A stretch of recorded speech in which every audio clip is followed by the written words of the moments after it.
Bem-vindo a mais um episódio do podcast Confraria do Agro. Hoje o nosso convidado do mês é a Luciana. Tudo bem, Lu? Tudo bem com você? Tudo jóia, muito bom te receber aqui. E, de novo, eu acho que ninguém melhor para se apresentar que você mesmo. E a gente abre os trabalhos do podcast falando, por favor, se apresenta, conta da onde que nasce a Lu, como começa na vida e no agro. E daí, com certeza, a nossa prosa rende aqui. Gustavo, obrigada pelo convite, aos demais sócios da Confraria do Agro também. Estou muito feliz de estar aqui com vocês. Bom, eu sou uma sucessora no agronegócio, mas eu sou uma sucessora, Gustavo, não de forma linear. Apesar de ser a quinta geração de produtores rurais na mesma fazenda, no começo da minha vida profissional eu busquei outro caminho. Eu tinha o sonho de ser pesquisadora e fui atrás disso. E aí estudei farmácia, fiz mestrado. Acabei me tornando pesquisadora, trabalhei um tempo em São Paulo, capital. Mas aí, em um determinado momento, eu me vi infeliz naquele ambiente.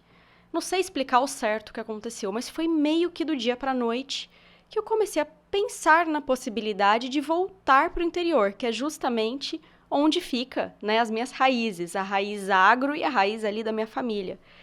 E aí eu decidi conversar com os meus pais, né, para entender a possibilidade de voltar. E eles nunca imaginavam que eu fosse fazer esse movimento, né? Depois de já consolidada em São Paulo, voltar para o interior, ainda mais para trabalhar na fazenda. Era algo que eles nunca tinham imaginado. Então foi um choque para a família quando eu tomei essa decisão, mas eu acho que foi o tipo do choque bom. Foi um movimento super legal na época, e isso faz entre 13 e 14 anos que eu voltei, e voltei para aprender, Gustavo. Então acho que é o primeiro ponto. A gente, enquanto sucessor, também tem que se colocar no papel de aprendiz, porque a gente não chega pronto para ser CEO. E eu vejo muito isso por aí, a gente chegando no negócio já numa situação de, quero ser, né, gerente, diretor, CEO. Calma, gente, a gente tem um caminho para aprender. Não, a gente pensa sempre que porque a gente tem um tempo percorrido ali, né? Nascemos ali, seguimos ali, conhecemos a fazenda muito bem, mas geograficamente, né? A estrutura de funcionamento às vezes passa longe, você acha que você vai chegar fazendo muita coisa, assim como esse ímpeto de quem tá fresco num novo desafio e, não, calma, vai demorar mais um pouquinho. Mas o que eu queria saber é assim, você falou que são 5 gerações, você é a quinta geração, e é muito... a gente fica curioso em querer saber assim, como que com 5 gerações nasceu ali dentro, conhecia cada cantinho que tem, se tem córrego, cachoeira, que bicho tem dentro da app, e não passa nenhuma vez pela sua cabeça, desde o começo, tocar aquilo? É muito boa a tua pergunta. Eu não sei te responder ao certo, mas eu desconfio, Gustavo, que aí vem o primeiro viés da questão mulher no agro. Quando eu fui decidir a minha profissão, eu não tinha muitas referências de mulheres próximas trabalhando no agro, então eu acho que eu nem pensei. E eu tinha referências muito fortes na minha família de pesquisadoras, minha avó, minha mãe. Então, eu admirava muito aquilo e queria seguir aquele caminho. E te digo que foi um bom caminho, porque hoje me trouxe embasamento também para fazer o que eu faço. Eu acredito muito em inovação. Eu sou inquieta e inovadora por natureza e eu sei que isso veio da minha experiência de ser pesquisadora. Então, outra coisa que eu queria deixar aqui, se você me der esse espaço, é claro, mas nenhum conhecimento nessa vida é perdido. E no final das contas, no final do dia, a gente junta tudo isso em um grande quebra-cabeça que é muito rico e muito próspero para aquele ambiente, seja rural ou empresarial ou qualquer outro ambiente. A chave de tudo, no fim, é conhecimento. Eu tenho certeza que, assim, uma coisa que com certeza você se vale é dominar muito bem o processo do modelo científico e absorver isso depois dentro da propriedade, né? No final das contas, nada se perde, eu tenho certeza. Absolutamente não. Não, muito legal. E depois dessa mudança, assim, porque dentro da academia ou dentro das linhas de pesquisa a gente sabe que é tudo muito organizado, muito metódico e com um apego ao planejamento e ao cronograma muito forte. De repente, dentro da fazenda não é mais assim, né? Como é que fica a cabeça de pesquisadora? Muito bom ponto. Quando eu cheguei, eu entendi logo que o processo produtivo ele era muito redondo na fazenda. A gente tem um time muito maduro, o meu pai muito ativo no negócio, muito presente. Então eu vi que zootecnicamente, nas questões produtividade, performance, eu tinha muito pouco para contribuir, porque já era um processo muito bom. E foi aí, Gustavo, que começa a entrar na minha vida a palavra sustentabilidade, que foi a oportunidade que eu achei de assumir o meu papel, Luciana, enquanto sucessora naquele ambiente. Realmente, de sustentabilidade, a gente tinha muito pouca coisa. Tinha basicamente o que a lei prevê. Mas a gente sabe que para sustentabilidade isso é muito pouco, isso é quase insuficiente. A gente precisa pensar muito além disso. E aí que eu comecei a buscar embasamento de novo em ciência, em referências técnicas, bater na porta da Embrapa, a Embrapa me ajuda, bater na porta de pesquisadores, olha, o que vocês têm de tecnologia para isso? Visitar outros lugares que já estavam mais evoluídos. Então, acho que a cabeça, né, de inquieta, ela mais uma vez aflorou e a gente foi meio que andando nesse mato alto que era na época, tá? O bom do agro é que sempre tem amigo para ajudar a roçar, né? E você vai batendo na porta de todo mundo, tá todo mundo, 99% das vezes, muito disposto a ajudar, né? Mas a gente tem que saber pedir ajuda. E aí eu vejo que a gente tem um pouco de medo e vergonha de pedir ajuda. E é uma coisa que na minha vida desapareceu. Inclusive, agora eu tenho o teu telefone, pode ter certeza que logo eu tô te pedindo umas dicas de compostagem. Agora a gente é praticamente vizinho, né? Eu vou passar bastante lá pra gente trocar figurinha de compostagem. Mas é muito legal, porque a gente se acostuma também, né? É uma oportunidade de se acostumar a pedir ajuda, porque a gente é muito estimulado, às vezes, a ter que saber tudo. E não, é até ok não saber tudo. E até bom que não se saiba tudo, porque senão a vida também perde a graça, né? Mas... assim, a gente tem um lastro muito forte da inovação. O seu olhar para a sustentabilidade carrega muita inovação. E até uma das coisas que a gente estava conversando ontem, né? De como equilibrar toda a adoção, o processo de adoção, que é por si só a inovação, dentro desse desenvolvimento da sustentabilidade. Você tocou em pontos que eu gostaria que você repetisse, porque são muito importantes para todo mundo ir com essa parcimônia necessária, porque nem ser prematuro demais, nem demorar tempo demais para absorver e pegar a onda quando ela já passou, né? E às vezes deixar oportunidades para trás. Às vezes não é só o financeiro que importa também, né? Mesmo a nossa responsabilidade com a sustentabilidade, com o meio ambiente conta. Muito interessante. A gente viveu na sustentabilidade 3 principais pontos. Um ponto, Gustavo, foi ponto de muita conversa. Então, chegou a agenda ESG há mais ou menos uns 4 anos e a gente ficou falando disso como mundo. Isso virou um top trend global, não foi um movimento só no Brasil. Para você ter uma ideia, ESG foi o termo, o conceito mais falado no mundo depois de Covid, gente. Isso não é qualquer coisa, é um tsunami que invadiu o mundo, né? Então, a gente passou alguns anos falando do termo. A gente está vivendo agora a fase de fazer o termo. E é bem diferente. Falar e fazer. E para fazer, a gente tem que ter embasamento técnico, científico. Não dá para sair fazendo. Felizmente, a gente tem várias tecnologias agora já muito consolidadas e prontas para a gente usar. Então, essa é a segunda fase. A terceira, Gustavo, que eu acredito que é a fase que a gente vai entrar, é a fase que vai depender muito de inovação. Os cientistas falam que para a gente buscar soluções de descarbonização do nosso ambiente, ou seja, para evitar o aquecimento global, 70% das soluções ainda estão por vir. Ou seja, são soluções que dependem única e exclusivamente de inovação, seja disruptiva ou incremental. Então, entende que essa fase é uma fase que ela vai depender de ciência. Ela vai depender de troca, ela vai depender de conversa. São tecnologias que a gente nem sabe o que vai ser. Uhum. Então, isso é muito interessante, né? Pensar que dentro desse universo ESG, a gente já está vivendo diferentes fases. E, assim, definitivamente vocês estão muito mais maduros nessa trilha do que outras pessoas. Vocês começaram antes. E aí, qual dica você daria para quem está começando para justamente equilibrar assim, a expectativa, a gente às vezes fica afoito, quer fazer muito e não se faz muita coisa assim dessa magnitude do dia para a noite. Então, quais são os pontos a serem contemplados, o que tem que estudar, o que pode olhar, que tipo de material consumir, que tipo de material se privar de consumir porque vai fazer bem. Quais são as principais dicas que você tem nesse aspecto? Sustentabilidade também é resolver problema. Então, o primeiro ponto é mapear os grandes problemas dessa propriedade rural ou da empresa. Enfim, é um conceito muito amplo, ele cabe até dentro de casa, tá? Propriedades rurais, Gustavo, geralmente a gente está falando que os grandes problemas contemplam água e energia, ou seja, eu posso gerar energia, posso reutilizar água. Isso tudo é tecnologia já amplamente difundida. Outro grande problema, resíduo. Você sabe melhor que ninguém o que significa resíduo. Resíduo é problema.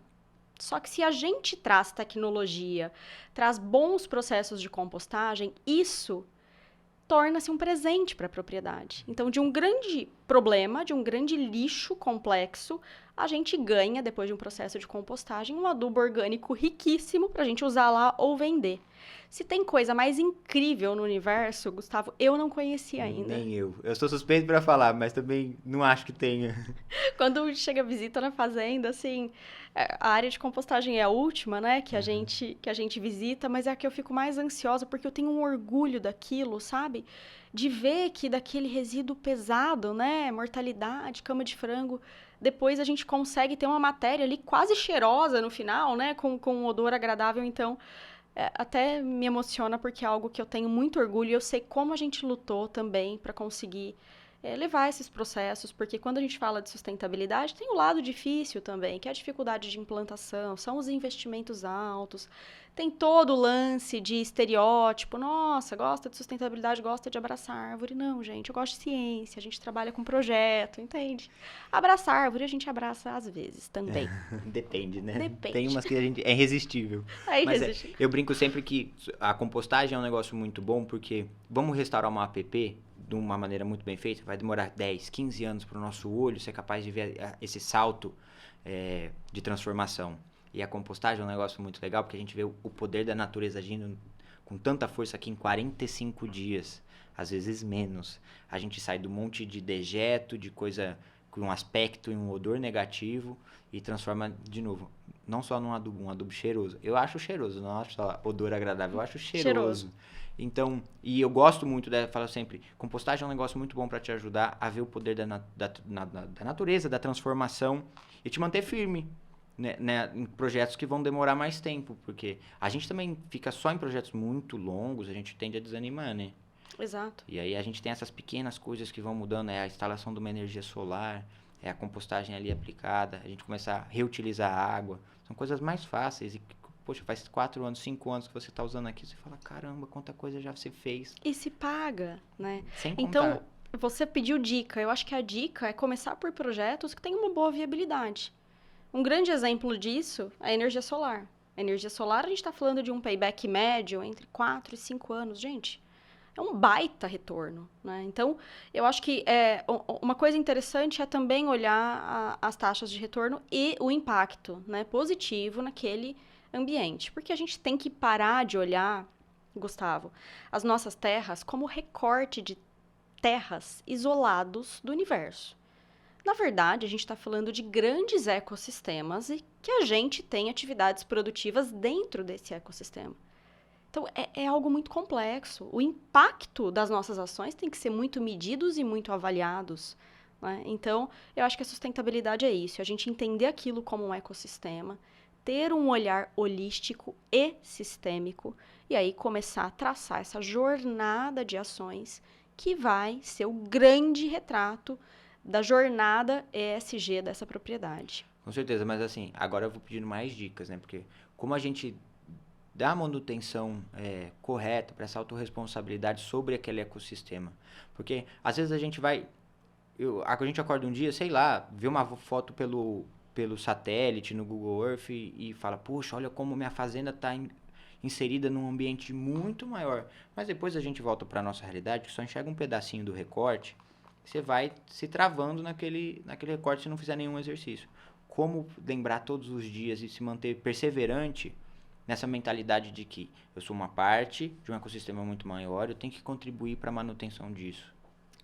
Hoje, quando eu penso nisso, o que me vem na cabeça é o horizonte. Então, eu vejo a sustentabilidade como a linha do horizonte, que quanto mais a gente anda, mais longe fica, a gente nunca chega.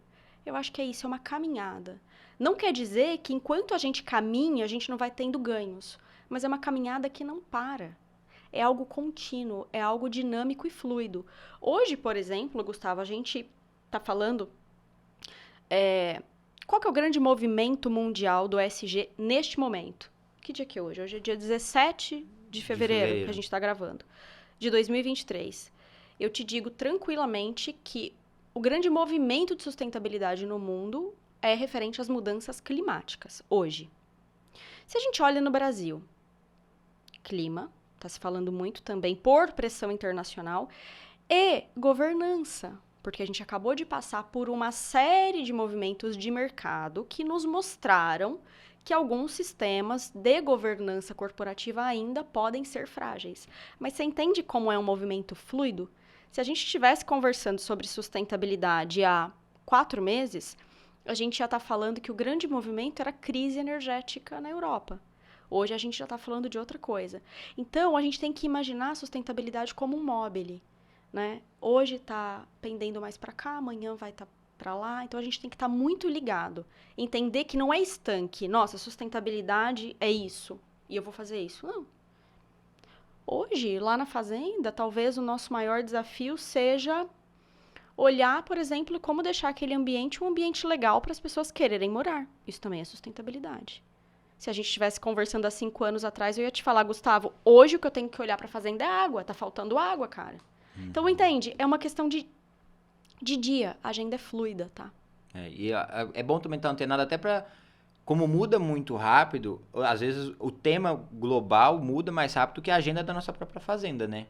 E você vai equilibrando todos os pratinhos ali, deixando tudo rodando, porque senão também a gente não sai do lugar. Só fica rodeando e mudando de tema e acho que pouco se faz. Exatamente. E quando a gente fala de tanta sustentabilidade, trazer a inovação para dentro da fazenda, como fica isso nessa passada de bastão da sucessão?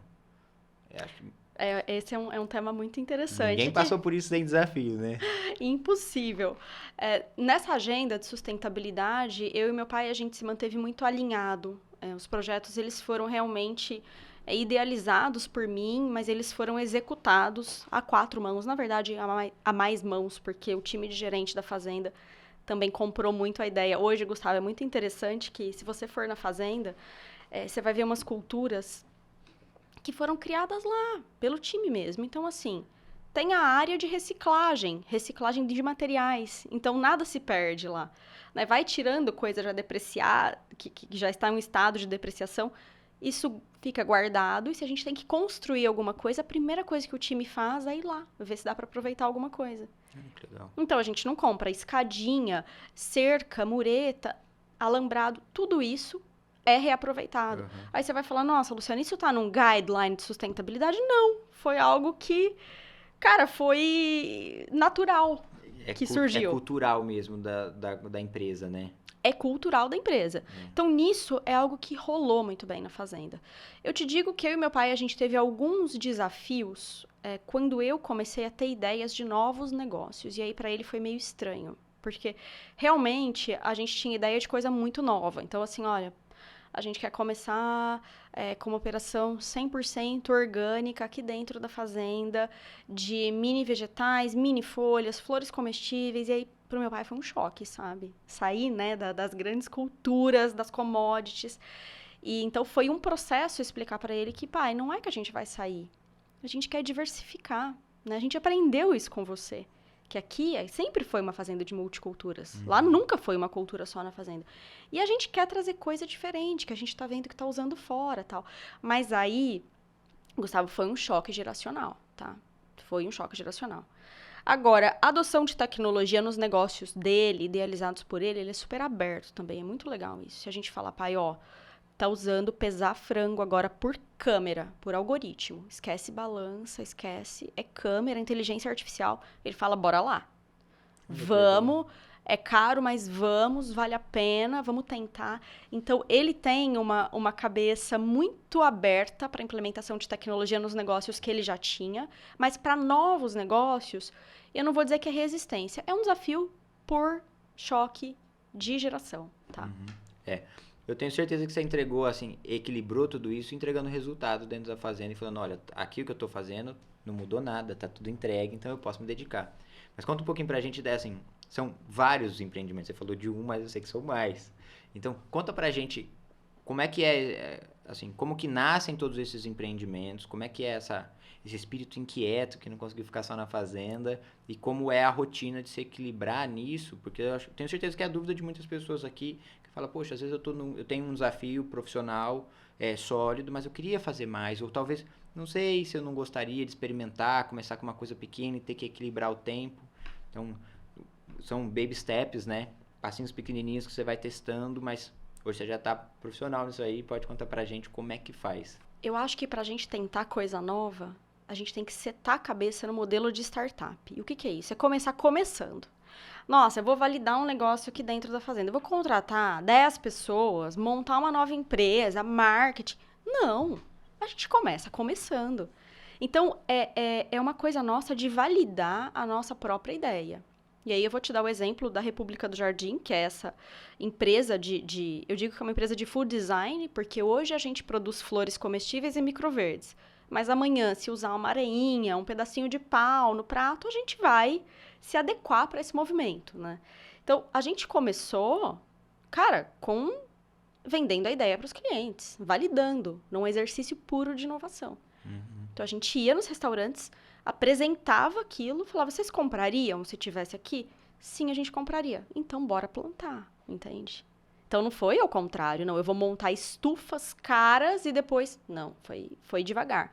E a mesma coisa com o Vida de Granja, que aí é um projeto de comunicação dentro da fazenda, que a gente compartilha dicas práticas para os demais produtores, dicas do dia a dia, e também entramos no universo, né, de palestra, de comunicação mais corporativa, e a gente começou de novo, validando a ideia, começa pequeno, deu certo, aí começa a investir, por aí vai.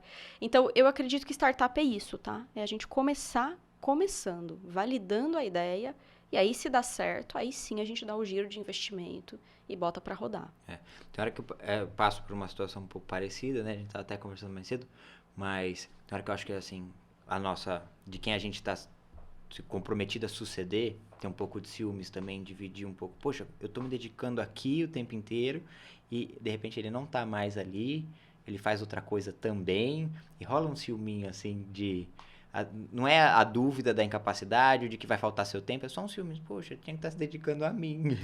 Acontece por aí também? Nossa, total. Eu acho que esse hoje é o maior desafio, é equilibrar essa questão da presença na fazenda com os outros negócios.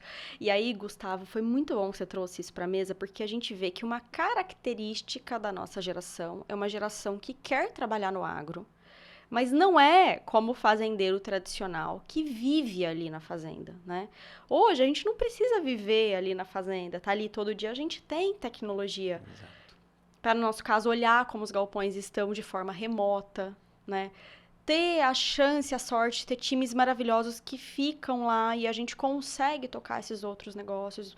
Mas você tem toda a razão. O maior desafio que eu tenho hoje é justamente equilibrar esses novos passos que a gente está dando e também dar atenção devida para o negócio tradicional ali da família. O que eu vou tentando mostrar para o meu pai é que não é porque eu não tô lá todo dia que eu não tô liderando o negócio dele como ele gostaria. Mas é um exercício diário, tá? Diário de construção e de ajuste familiar, que aí cada um sabe também onde o Onde a famoso cinta aperta, né? exato, onde a cinta aperta, exatamente. E é engraçado, porque a gente vai consumindo tecnologia, você falou num ponto que eu acredito muito, a gente vai consumindo tecnologia meio a esmo, a gente não para se dar conta de o que isso atribui para o negócio em vantagens administrativas. Então, poxa, eu não preciso necessariamente... Antigamente, quem desbravou o Mato Grosso precisava estar lá para conhecer cada pedaço de terra. Hoje eu integro visão de satélite, os meus mapas de agricultura de precisão, a minha máquina conectada 24 horas, eu sei o que ela está fazendo e como a máquina está fazendo, como o meu operador está trabalhando. A gente tem a capacidade de trabalhar com pessoas mais preparadas no campo, ainda que seja um grande desafio. Essa preparação do campo das pessoas no campo está acontecendo, é nítido, e aí a gente ganhou mais tempo. Definitivamente, não é que, nossa, vai faltar tempo. Não, é que antigamente esse tempo não existia, agora ele me sobra, eu posso fazer mais coisa, porque também quem tem esse ímpeto de inovação não precisa de um desafio para se agarrar, né? Então, um dia tinha um chefe que falava, precisa se atracar em alguma coisa diferente.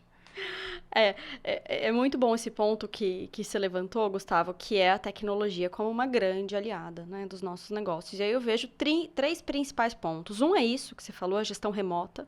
Então a gente está aqui, já já eu posso dar uma olhada como é que as coisas estão lá. Então esse é um grande ganho, né?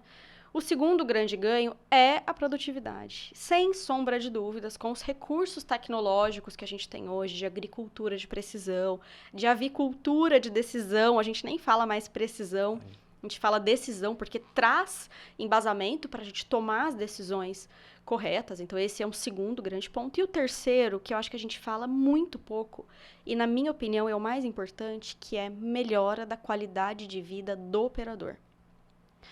Na avicultura, por exemplo, eu não sei se você é familiarizado com essa atividade ou não, mas no Brasil a gente aquece os galpões majoritariamente com lenha. Isso quer dizer, a gente corta a lenha, carrega a lenha, abastece as caldeiras, as fornalhas manualmente. Isso durante dia, tarde, noite, madrugada, Natal, Réveillon, Carnaval. Embaixo de chuva, no frio. Então, entende que é uma operação super manual? O que traz para o operador quando você leva a tecnologia para um sistema que se alimenta sozinho, que liga e desliga quando precisa? Cara, o cara não vai no frio mais abastecer, ele não vai na chuva. E não é que ele não vai trabalhar, ele vai olhar a ave, ele vai olhar outra coisa, ele vai olhar um set de um controlador, vai fazer uma programação. Quanto a gente melhorou, né, falando de avicultura, assim, dos primeiros galpões de peroba, em que a gente colocava ração manual. Então, assim, vários operadores com problema. É comum por aí achar o operador com problema no ombro de tanto que carregou, segurou o saco daquele jeito que alimentava os alimentadores, né? E hoje a gente teve os primeiros passos, alimentadores manuais, o frango tomando água também num sistema melhor. E agora a gente tem pressão negativa, todas essas coisas que melhoram muito a condição de trabalho, né? Isso eu acho uma coisa também fantástica. Eu vejo, você falou, né? Não sei se você tem familiaridade. Não, a avicultura é um negócio que eu acho é um exemplo muito forte. E o que a preocupação que a avicultura teve aqui, vou deixar meu elogio gravado diante das câmeras. Porque a preocupação que a avicultura tem com tirar o operador dessas operações que são muito braçais, muito onerosas do ponto de vista de quanto te exige fisicamente e muito repetitivas de um ponto ruim. Aliando a tecnologia para fazer isso, de contar quantas coisas fazia num papel com uma planilha e hoje está automatizado e o computador conta em milésimos de segundos. E o cara pode fazer uma atividade onde ele é muito mais valorizado e muito mais capacitado que a máquina, e a gente aliar esse melhor. Eu não vejo outro segmento fazendo isso tão bem quanto a avicultura fez até agora, e eu fico assim, muito orgulhoso de fazer parte do agro. Não, meu quenzinho ali eu tenho disso, porque é muito bonito e vocês fazem assim é muito louvável, né? Enfim, é muito bonito e acho que o agro tem muito para se espelhar nesse segmento que está sendo tão bem sucedido nessa parte.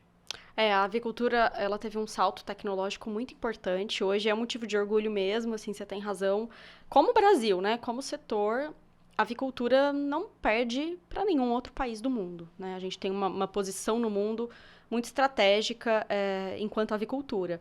E a gente trouxe a avicultura como exemplo, né, Gustavo? Mas a gente poderia falar das inúmeras tecnologias nas outras áreas também, de controle de clima por sensores, a questão da redução de uso, né, de produtos por monitoramento de áreas específicas. Em bovino também, o que a gente está vendo por aí, gente, drone que sobe para contar animais, para avaliar a qualidade de água. Então, o que a gente está assistindo é um show, né? Um show a céu aberto e a gente tem que se orgulhar muito mesmo de poder fazer parte disso. A gente não precisa nem falar assim, nossa, imagina congelar alguém de 1900 e trazer para cá agora o choque de realidade com a agricultura que a gente ia ter. Nem precisa tanto. Pega só alguém que estava no mercado de trabalho do agro 5 anos atrás, não 500 anos atrás, 100 anos atrás, e que ela se dedicou a outro segmento e voltou agora só para visitar o choque de quanta coisa mudou só em 5 anos. Então esse é um negócio super legal, assim, a gente vê, o agro abraçou muito tecnologias, né, e ele está comprometido em usá-las no seu melhor. E outra coisa, né, abrir campo para as novas tecnologias. Como você bem disse, 70% do que, me corrija se o meu número estiver errado, mas 70% do que a gente precisa para realmente ser relevante nem foi inventado.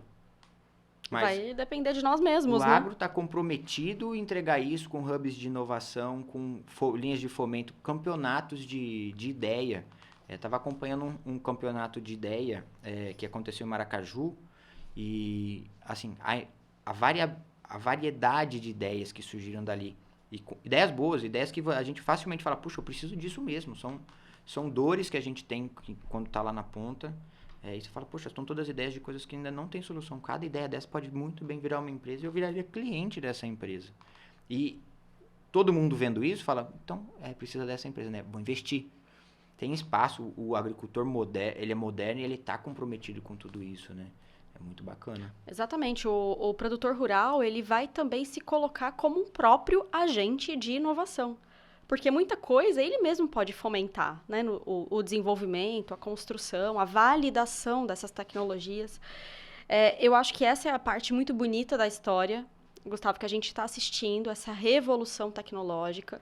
A parte que a gente vai ter que conversar mais é como incluir o pequeno e o médio produtor nessa jornada tecnológica, né? E aí a gente não vai conseguir conversar sobre isso sozinho, a gente tem que ter todos os stakeholders envolvidos, a gente tem que ter governo, a gente tem que ter universidade, a gente tem que ter indústria, para entender como é que as tecnologias estarão disponíveis para todos. Não pode ser algo exclusivo para o grande produtor que tem disponível, né, boas linhas de crédito, tem capital. Então, acho que tem que ser algo também sustentável em sua totalidade, para todos, né? Não sei se você concorda comigo. Não, concordo em número, gênero e grau. Na minha época que eu trabalhei no setor de máquinas, era uma preocupação muito grande como a gente não conseguia olhar para esse pequeno, para o médio, trazer boas soluções. E aí a gente falou, precisamos de uma escola. E a gente foi aprender com o pessoal da Índia. Porque a mentalidade do indiano é assim, lá tudo é pequeno. Lá o que se sobressai é o pequeno. Eles têm a cabeça, eles já pensam a partir do pequeno pro grande, não do grande que pode ir pro pequeno depois. A gente vai fazer escola com isso também. E é super legal de mudar, assim, sensores de $190. Aí o indiano olhava pra sua cara e falava assim, eu faço com 4. Poxa, $4 são, hoje na moeda corrente é R$20. Poxa, R$20 o pequeno consegue. Não, então R$20 é muito mais legal. Vamos no R$20, porque R$20 e R$1.000 é uma diferença danada. R$500 é R$1.000. Então, a gente tem lugares para se espelhar, porque definitivamente, se a gente não se preocupar com o pequeno, não se preocupar com o grande e usar a influência dos grandes setores, das grandes produções que estão organizadas para protegê-los, para incluí-los, é difícil a coisa andar. A gente cai de novo numa questão da comunicação, que ela precisa ser assertiva, ela precisa ser responsável, e ela precisa também, depois eu quero saber a sua opinião, se preocupar com quem não está sabendo se comunicar. Os grandes setores tiveram mais oportunidade de aprender a se articular, e os pequenos talvez ainda não. O que você me diz a respeito? Eu digo que a gente que está nessa posição privilegiada de fala, a gente tem muita responsabilidade nesse jogo, né, Gustavo? De ajudar até de forma educacional, de disseminar boas práticas, de disseminar conhecimento. Então, eu tenho particularmente um trato comigo mesma, que é a cada espaço de fala que eu tenho, eu quero usar aquilo para ter um impacto que seja em duas pessoas. Que eu deixe também essa porta aberta para essas pessoas se sentirem à vontade de trocar uma ideia comigo ou com outras referências, porque sozinho, meu amigo, a gente não faz nada. Se a gente continuar, né, como setor, cada um na sua bolha, a gente vai morrer no final todo mundo abraçado, né? Então eu acho que não seria a melhor ideia. É melhor a gente se abraçar antes e começar a construir, inclusive, uma governança setorial, que eu acho que é algo que ainda falta.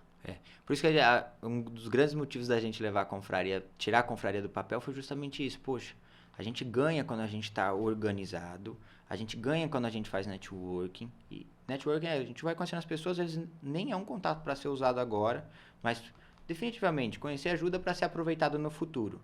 Às vezes você é o objeto de desejo, né? Aquele contato que vai ajudar as pessoas, às vezes você conhece uma pessoa que vai te ajudar e assim a gente vai promovendo um agro mais robusto, mais produtivo, que não há mais tempo para perder tempo.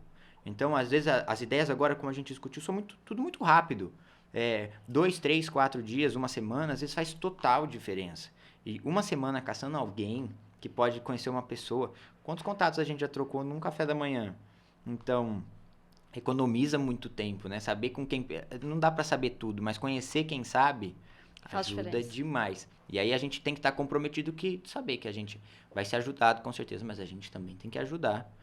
Abraçar causas que imediatamente também não parecem que é do nosso interesse, mas logo virando a esquina ali tem um grande negócio que sabe, atua direto, resolve uma dor. E aquela coisa do horizonte, que ele está sempre lá, a gente nunca alcança, ela se prova também nessas horas, né? De que uma etapa que você faz, resolve o problema de alguém, você descobre junto com aquela pessoa um desafio que é seu também. E agora são dois para resolver um problema. E a gente pode ir angariando gente para solucionar problemas, e de novo é o que você falou. Aí quando a gente vê, a gente tem um exército de pessoas comprometidas, muita gente para um grande desafio, mas aí é um pouquinho de desafio para cada gente, ficou fácil de resolver. O que você está falando é a colaboração, que é outra palavra que eu acho que ela está ficando cada vez mais presente, né? Que quando a gente está falando de grandes desafios, de grandes soluções, de grandes tecnologias, de novo, não é sozinho.